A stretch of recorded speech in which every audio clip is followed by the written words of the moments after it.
পুনর্জন্ম বলে যদি কিছু থেকে থাকে, তাহলে আমি জীবনানন্দের মতো শঙ্খচিল হয়ে জন্মাবো না।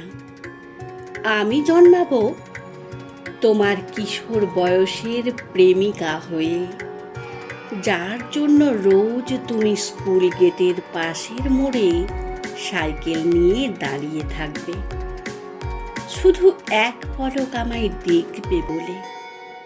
আমি না হয় লজ্জাবতী মুখ নিয়ে আর চোখে তাকাবো।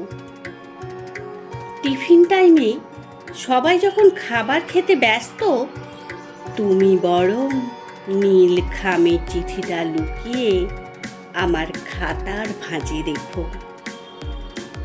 101খানা বানান তাতে ভুল থাকুক, অসংখ্য কাটা ছেঁড়া জিলিপির মতো অক্ষরের প্রতিটি অক্ষরে নিষ্পাপ অনুভূতিগুলো আমি চাই।